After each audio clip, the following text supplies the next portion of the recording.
अस्सलाम वालेकुम स्टूडेंट्स, कैसे हो आप लोग? ठीक हो?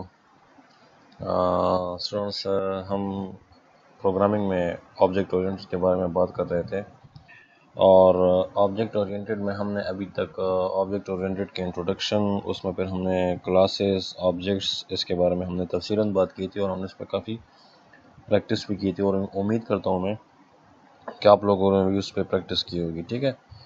आज का जो टॉपिक है वो भी एक न्यू टॉपिक है और काफ़ी इम्पोर्टेंट टॉपिक है, कंस्ट्रक्टर्स। तो कंस्ट्रक्टर्स क्या होते हैं, ऑब्जेक्ट ओरिएंटेड में वो किस तरह काम करते हैं, आज इंशाल्लाह हम इसको पढ़ेंगे।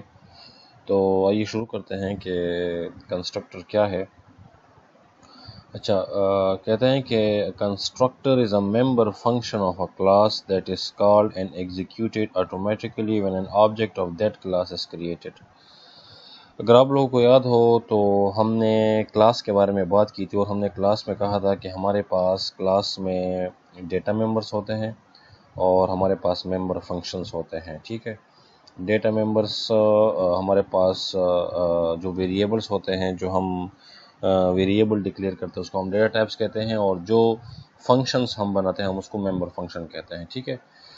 तो कंस्ट्रक्टर भी एक मेंबर फंक्शन है। ठीक है। क्या है कि मेंबर फंक्शन है किसका? क्लास का, जो ऑटोमेटिकली एग्जीक्यूट होता है। अब ऑटोमेटिकली एग्जीक्यूट का मतलब क्या है यहाँ पे? अगर आप लोगों को याद हो, जब हम क्लास बनाते हैं तो पहले उसका ऑब्जेक्ट बनाते हैं और फिर उस ऑब्जेक्ट के थ्रू हम उस मेंबर फंक्शन को कॉल करते थे, तब वो एग्जीक्यूट होता था। ऐसा ही था। कंस्ट्रक्टर क्या होता है? जैसे ही आप क्लास बनाते हैं और उसका जैसे ही ऑब्जेक्ट बनाते हैं उसी टाइम वो एग्जीक्यूट भी हो जाता है। मतलब ये है कि जैसे आप ऑब्जेक्ट बनाते हैं, उस ऑब्जेक्ट के बनाने के साथ ही वो फंक्शन ऑटोमेटिकली एग्जीक्यूट हो जाता है। ठीक है। मतलब ये है कि हम फिर उस ऑब्जेक्ट के थ्रू उस फंक्शन को कॉल नहीं करते, उस कंस्ट्रक्टर फंक्शन को। क्यों? क्योंकि वो ऑटोमेटिकली कॉल हो जाता है। ठीक है ना। तो उसको हम कहते हैं कंस्ट्रक्टर। ठीक है। अच्छा, अब जो मेंबर फंक्शन है या जो कंस्ट्रक्टर है, वो प्रोग्राम को कैसे पता चलेगा कि ये कंस्ट्रक्टर फंक्शन है और मैं इसको जो हो ऑटोमेटिकली मैं इसको कॉल करूंगा? प्रोग्राम को कैसे पता चलेगा?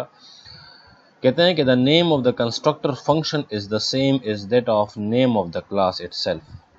अब मेंबर फंक्शन तो काफ़ी सारे फंक्शन होते हैं। अब कंस्ट्रक्टर फंक्शन कौन सा फंक्शन होगा?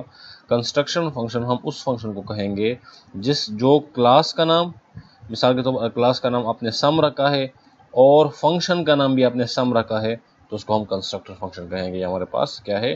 कंस्ट्रक्टर फंक्शन है। इट मीन्स, इसका मतलब यह है कि जब भी आप कंस्ट्रक्टर फंक्शन बनाओगे, ज़रूरी ये होगा कि जो क्लास का नाम होगा उसी तरह आपका उस फंक्शन का नाम भी होगा, तब वो कंस्ट्रक्टर कहलाएगा और तब वो ऑटोमेटिकली कॉल होगा। ठीक है। अच्छा, कहते हैं कंस्ट्रक्टर फंक्शंस में have arguments but it can not return any value. Constructor को फंक्शन को आप वैल्यू भी पास कर सकते हैं, मतलब आर्गुमेंट भी पास कर सकते हैं, पैरामीटर भी पास कर सकते हैं, लेकिन ये कभी भी आपको रिटर्न में कोई वैल्यू प्रोवाइड नहीं करेगा। क्या करेगा? जस्ट एग्जीक्यूट करेगा। जस्ट जो भी कोड होगा उसको एग्जीक्यूट करेगा, आपको रिटर्न में कोई भी वैल्यू प्रोवाइड नहीं करेगा। ठीक हो गया। अच्छा, ये एक फंक्शन है। ठीक है। इसको ज़रा देखिए, ये कंस्ट्रक्टर का फंक्शन है। ये आपके हेडर फाइल्स है। ठीक है। ये आपका क्लास है। क्लास आपका यहाँ से शुरू है और आपका क्लास यहाँ पे एंड है। अगर आप फोकस करें तो आपके क्लास का नाम और आपके फंक्शन का नाम सेम है। तो इट मीन्स कि इस क्लास में आपके पास एक कंस्ट्रक्टर फंक्शन भी है। ठीक है। और ये कंस्ट्रक्टर फंक्शन कब एग्जीक्यूट होगा?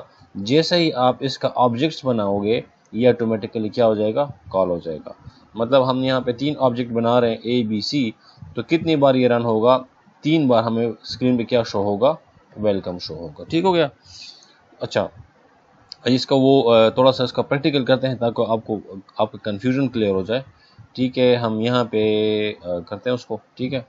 अच्छा, सिंपली वही हम जो हेडर फाइल्स होंगे उसको हमने खुद ही टाइप कर लेते हैं, क्योंकि अब मैं वहाँ से कॉपी करके और फिर यहाँ पे पेस्ट करने में उतना ही टाइम लगेगा, तो इससे अच्छा है कि हम उसको खुद कर लें। तो ये हमारे हेडर फाइल्स हो गए। ठीक है। उसके बाद हम क्या करते हैं? हम मेन शुरू करते हैं और लास्ट में हम यहाँ पे, मतलब ये हमारे पास एक जो सिंपल एक वो है प्रोग्राम इसी तरह होता है, मतलब हमारे पास हेडर फाइल्स होते हैं, यहाँ पर हमारे पास मेन होता है, उसमें हम कुछ कोड करते हैं। ठीक है, अब हमने क्लास बनाया तो क्लास हम मेन से ऊपर बनाते हैं। ठीक है, क्लास बनाने के लिए क्लास का कीवर्ड और उसके बाद क्लास का नाम, तो हम क्लास का नाम क्या रखते हैं, टेस्ट। ये आपका क्या हो, ये आपका क्लास बन गया। ठीक हो गया। अब हम क्या करेंगे, हमने अगर आप यहाँ पे डेटा मेंबर्स लेना चाहते तो ले सकते हैं, अगर आप नहीं लेना चाहते तो ना लें, अभी हमें ज़रूरत नहीं है। तो हम क्या करते हैं, हम सिंपली डायरेक्ट जाते हैं पब्लिक पे, और पब्लिक में हम यहाँ पे एक फंक्शन लेते हैं टेस्ट, और उस टेस्ट को में हम डिफाइन करते हैं कि ये हमें क्या करेगा, ये हमें सी आउट करेगा, हमें वेलकम। ठीक है, और हम इसको एंड लाइन करते हैं। ठीक है, ये आपका फंक्शन बन गया। ठीक हो गया। अच्छा, एक और फंक्शन भी बनाते हैं ताकि आपको डिफरेंस की समझ आ जाए, और उस फंक्शन का नाम हम रखते हैं ABC,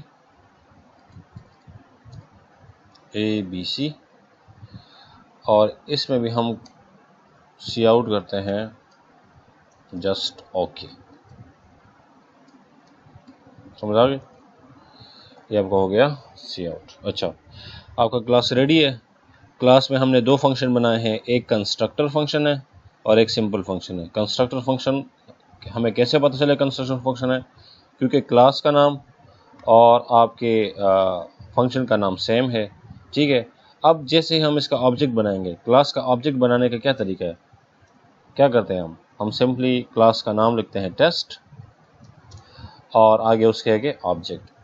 हम कितने ऑब्जेक्ट बनाना चाहते हैं, हम मिसाल के तौर पर 3 ऑब्जेक्ट बनाना चाहते हैं, A, B और तीसरा C होगी। ठीक है, हमने क्या किया, हमने एक क्लास बनाया और हमने उसके 3 ऑब्जेक्ट्स बनाए। ठीक हो गया। अब होता क्या है, जब भी हम कोई ऑब्जेक्ट बना देते हैं तो ऑब्जेक्ट के बाद फिर हम लिखते हैं A.test, और क्या होता है A.test, तो क्या होता है, हमारे पास वो फंक्शन एग्जीक्यूट हो जाता है। लेकिन कंस्ट्रक्टर, ये तो हमारे पास कंस्ट्रक्टर फंक्शन है, ये तो ऑटोमेटिकली पे रन होगा। ठीक है, तो इसमें हमें यहाँ लिखने की ज़रूरत नहीं है। ठीक हो गया। इसको हम रिबिल्ड करते हैं और फिर हम इसको रन करते हैं। तो नज़र आ रहा है हमने कितना ऑब्जेक्ट, हमने 3 ऑब्जेक्ट बनाए और हमें 3 बार वेलकम वेलकम नज़र आ गया। ठीक है, अगर हम 4 ऑब्जेक्ट बनाते हैं तो फिर क्या होगा, हमें 4 बार नज़र आएगा वेलकम वेलकम। ठीक हो गया, देखिए आपको 4 बार नज़र आ रहा है। अच्छा, अब हमने तो फंक्शन 2 बनाए थे, लेकिन फंक्शन तो हमारे पास सिर्फ एक ही ओके वाला फंक्शन तो रन नहीं हो रहा। क्यों, क्योंकि कंस्ट्रक्टर फंक्शन नहीं है। इसको एग्जीक्यूट करने के लिए क्या करना पड़ेगा, इसको एग्जीक्यूट करने के लिए हम क्या करेंगे, सिंपली ऑब्जेक्ट, मतलब ऑब्जेक्ट A.ABC, तब ये एग्जीक्यूट होगा। तो ये डिफरेंस है कंस्ट्रक्टर फंक्शन में और आम सिंपल फंक्शन में। ठीक है, अब देख आपको नज़र आ गया। ओके, एक बार आ गया क्योंकि हमने एक ऑब्जेक्ट के थ्रू इसको कॉल किया है, लेकिन हमें ये वेलकम 4 बार नज़र आ रहा है। क्यों, क्योंकि जैसे आप ऑब्जेक्ट, जितने भी ऑब्जेक्ट्स आप बनाते हो ऑटोमेटिकली उतने ही आपके पास कंस्ट्रक्टर फंक्शन एग्जीक्यूट हो जाता है। तो ये हमारे पास क्या है, ये हमारे पास कंस्ट्रक्टर फंक्शन है।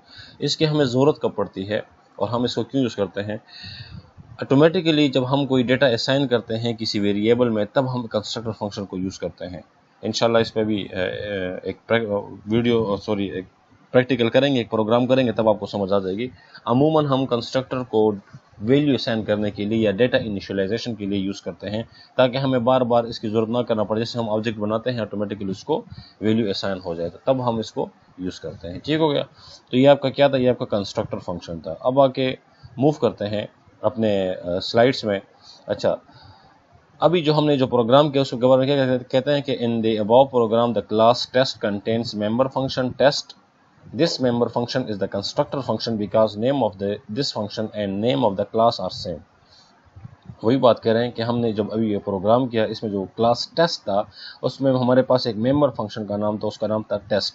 ये जो मेंबर फंक्शन था ये हमारे पास क्या था, ये हमारे पास कंस्ट्रक्टर था। क्यों, क्योंकि क्लास का नाम और फंक्शन का नाम हमारे पास सेम था, इसलिए हम इसको कंस्ट्रक्टर फंक्शन कहते हैं।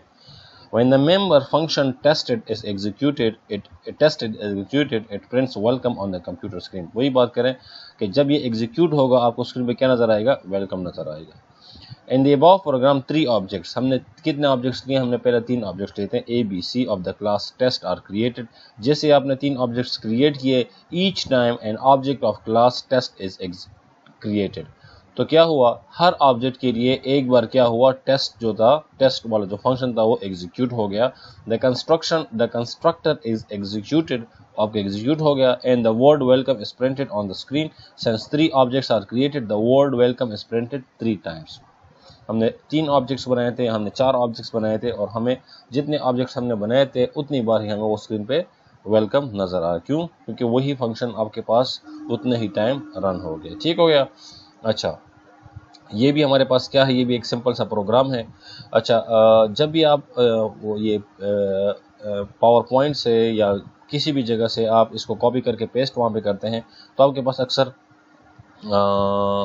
यहाँ पे क्या होता है कि आपके पास कुछ वर्ड जो होते हैं वो आपके पास कैपिटल में आ जाते हैं, अपर केस में आ जाते हैं। उसकी वजह से क्या होता है कि आपका फंक्शन प्रोग्राम सही काम नहीं करता। तो मैं आपको ये रिकमेंड करता हूँ कि जब भी आप प्रोग्राम लिखते हैं, प्लीज़ कॉपी पेस्ट मत करें, आप इसको खुद से टाइप करें, ताकि आपके पास एक तो आपकी टाइपिंग भी अच्छी हो जाए, और दूसरी ये बात कि आपके प्रोग्राम में कोई एरर भी नहीं होगा। इस तरह आपको ना एरर नज़र आएगा और आप कहोगे कि पता नहीं मेरा प्रोग्राम क्यों नहीं चल रहा। ठीक है, तो ये जो सी ए वाला जो प्रोग्राम है, एज इट इज़ जो मैंने अभी आपको रन करके दिया, सेम वही प्रोग्राम है, सिर्फ फंक्शन के नेम डिफरेंस है। यहाँ पे टेस्ट वही फंक्शन है, वही वेलकम होना, लेकिन वो जो दूसरा फंक्शन था उसको हमने क्या कहा, उसको हमने एम फंक्शन का नाम दिया, और फिर मेंबर फंक्शन का नाम हमने उसको दिया, और फिर हमने एक ऑब्जेक्ट बनाया, और ऑब्जेक्ट के थ्रू हमने इस फंक्शन को कॉल किया, और ऑटोमेटिकली हमारे पास वेलकम तो वैसे भी आएगा क्योंकि वो तो हमारे पास कंस्ट्रक्टर है, और हमारे पास फिर क्या आ जाएगा, हमारे पास फिर ये मेंबर फंक्शन आ जाएगा। तो अब क्या जो आउटपुट होगा उसमें वेलकम और मेंबर फंक्शन आपको नज़र आ जाएगा। ठीक हो गया। तो ये आपका असाइनमेंट है, आपने खुद करना है।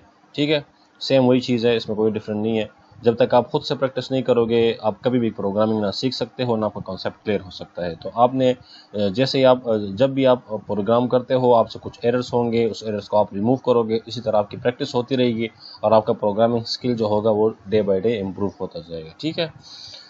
अच्छा, इनिशियलाइजिंग डेटा यूजिंग कंस्ट्रक्टर, मैंने आपको यही बताया कि कंस्ट्रक्टर को अमूमन हम डेटा इनिशियलाइजेशन के यूज़ करते हैं। ठीक है, कहते हैं कि the constructor functions are normally used to initialise value in data member of a class when the program is executed. This type of initialisation is called automatic initialisation. मतलब क्या है, इसका मतलब ये है कि आपके पास जो डेटा मेंबर्स हैं उसको आप ऑटोमेटिकली डेटा असाइन करना चाह रहे हैं। ठीक है, तो फिर हम क्या करते हैं, फिर हम कंस्ट्रक्टर को यूज़ करते हैं, और अमूमन आमतौर पर नॉर्मली क्या होता है, हम कंस्ट्रक्टर को इसी काम के लिए यूज़ करते हैं। ठीक हो गया, ये उसका प्रोग्राम है। अगर आप इसको फोकस करें तो ये हमारे पास डेटा मेंबर्स हैं। ठीक हो गया, और ये जो है हमारे पास मेंबर फंक्शन है। ये जो मेंबर फंक्शन है ये हमारे पास कंस्ट्रक्टर फंक्शन है, ये हमारे पास सम, और ऊपर भी आपको नज़र आ रहा है सम। ठीक हो गया, तो ये आपका कंस्ट्रक्टर फंक्शन है। अब क्या होता है, हमारे पास एन, एम और एस है। एन में हम एक्स को स्टोर कर रहे हैं, एम में हम वाई को स्टोर कर रहे हैं, और एस में हम इसका रिजल्ट स्टोर कर रहे हैं। ठीक है, अब हम जब मेन से इसको वैल्यू असाइन करते हैं, वैल्यू पास करते हैं, तो क्या होता है, ऑटोमेटिकली जैसे ही आप उसका ऑब्जेक्ट्स बनाते हैं, इस सम का ए जैसे ही ऑब्जेक्ट बनेगा, ऑटोमेटिकली ये वैल्यू क्या हो जाएगी, एन और एम में स्टोर हो जाएगी, और आपको क्या मिल जाएगा, रिजल्ट मिल जाएगा। ठीक है, तो ये इसको एग्जीक्यूट करते हैं कि हमारे पास किस तरह काम करता है। और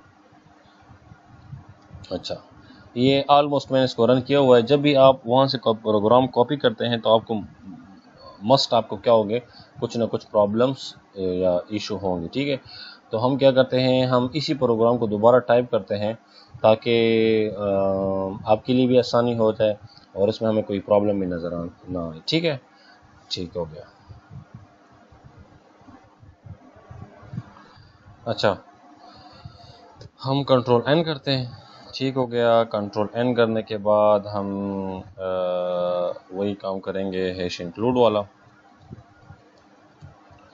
और आयो स्ट्रीम। ठीक हो गया, आपके पास यूजिंग नेम स्पेस std, और उसके बाद हम इंट मेन, और मेन के बाद हम यहाँ पे लिखते हैं रिटर्न 0। ये मैं इसलिए लिखता हूँ ताकि ये कम से कम ये तो आपको पता हो कि हमारे पास प्रोग्राम में ये चीज़ें मस्ट होती है। ठीक है, तो ये मैं इसलिए बार बार करता हूँ ताकि आपको कम से कम प्रोग्राम का ओवरफ्लो पता हो कि हमारे पास हेडर फाइल्स होते हैं, फिर हमारे पास मेन होते हैं और आखिर में हमारे पास रिटर्न होता है। ठीक हो गया। अब हम क्या करते हैं, हम एक क्लास बनाते हैं सम के नाम से, और सॉरी उसमें हमारे पास कुछ प्राइवेट मेंबर्स होंगे और प्राइवेट मेंबर्स हमारे पास इंट एन एम और एस होंगे। ठीक हो गया। उसके बाद हमारे पास पब्लिक में कुछ फंक्शंस होंगे। फंक्शन जो होगा, पहले हमारे पास कंस्ट्रक्टर होगा, उसमें हमारे पास दो वैल्यू हम उसको पास करेंगे, इंट एक्स और इंट वाई।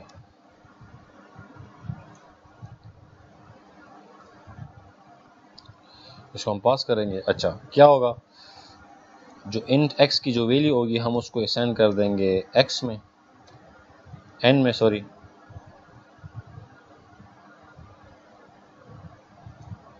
ऐसा ही होगा। और जो क्या होगा, एम वाई की जो वैल्यू होगी वो हम उसको एम में असाइन कर देंगे, और एस जो होगा वो हमारे पास क्या होगा, इन एन प्लस एम का सम होगा। ठीक हो गया। ये हमारे पास फंक्शन रेडी हो गया। ये क्या होगा, इस तरह तो हमारी वैल्यू इनिशियलाइज हो जाएगी। उसके बाद हम क्या करेंगे, उसके बाद हम एक दूसरा फंक्शन बनाते हैं जो हमें आउटपुट शो करेगा। क्या शो करेगा, आउटपुट शो करेगा। ठीक है। अच्छा, तो हम क्या करेंगे, उसका नाम रखते हैं, उसका नाम हम रखेंगे पीसम। ये हमारे पास वाइड खाली होगा, कोई पैरामीटर उसमें हम पास नहीं करेंगे, और ये हमें सी आउट करेगा सम इज इक्वल टू, या सम इज सॉरी सम इज, और ये किससे भी डेटा लेगा, ऐसे, क्योंकि हमारे पास एस में रिजल्ट पड़ा है। और हम इसको एंड लाइन भी कर देते हैं, क्योंकि अगर हम जितने भी और ऑब्जेक्ट्स बनाएंगे वो हमारे पास एंड लाइन में होंगे। ठीक है, रेडी हो गया आपका क्लास, रेडी हो गया। ठीक है, अब हम क्या करते हैं, हम सबसे पहले एक सम का एक ऑब्जेक्ट बनाते हैं ए। ठीक हो गया। अच्छा, ये तो हमने बना लिया, लेकिन ये हमारे पास कंस्ट्रक्टर फंक्शन है। जैसे हम इसको एग्जीक्यूट करेंगे हमें एरर देगा। क्यों, क्योंकि हमने यहाँ पे दो वैल्यू पास करना है। क्या करना है, टू वैल्यूज को हमने पास करना है, तो वो टू वैल्यू भी हम यहाँ पे उसको देंगे इस ऑब्जेक्ट के साथ। मसलन हम देते हैं 10 एंड 20। समझ आ गई कि नहीं। अगर हम इसमें वैल्यू पास नहीं करेंगे हमें ऑटोमेटिकल एरर मिलेगा। क्यों, क्योंकि जो सम है ये आपसे दो वैल्यू मांग रहा है, और ये जो सम है ये कंस्ट्रक्टर है। जैसे ही आपने ये क्लास है, ये क्लास का नाम है। ठीक है ना, ये सम जो है ये क्लास का नाम है, लेकिन इसके अंदर आपके पास कंस्ट्रक्टर है, और कंस्ट्रक्टर जो ऑटोमेटिकली एग्जीक्यूट होता है, तो जैसे ऑटोमेटिकली एग्जीक्यूट होगा आपको एरर देगा। क्यों एरर देगा, क्योंकि आपने उसको वैल्यू पास नहीं की। तो इसीलिए आप उस ऑब्जेक्ट के साथ वो वैल्यू भी पास कर लोगे, तो वो वैल्यू ऑटोमेटिकली यहाँ पे एक्स और वाई में चली जाएगी, वो वैल्यू एन और एम को असाइन हो जाएगी, और उसका एडिशन जो रिजल्ट होगा वो एस में स्टोर हो जाएगा, और एट द एंड हमें क्या हो जाएगा, हमें ये नजर आएगा। ठीक है, अब इस पी सम को एग्जीक्यूट करने के लिए हम क्या करेंगे, हम इस ए के थ्रू, इस ऑब्जेक्ट के थ्रू हम इसको क्या करेंगे, हम इस पी सम को कॉल करेंगे, तब हमें इसका रिजल्ट मिलेगा 30। इसको एग्जीक्यूट करते हैं, इसको सेव कर लें। अच्छा, एरर नहीं है, देखें सम इज 30। कुछ क्लियर हो आपका नहीं। देखें, हमने एक क्लास लिया सम, और हमने एक फंक्शन लिया कंस्ट्रक्टर फंक्शन सम, और उसको हम दो वैल्यू पास करेंगे। कहाँ से पास करेंगे, मेन से पास करेंगे। ये बात आपने याद रखनी है। ठीक है, सपोज मैंने यहाँ पे वैल्यू पास नहीं की।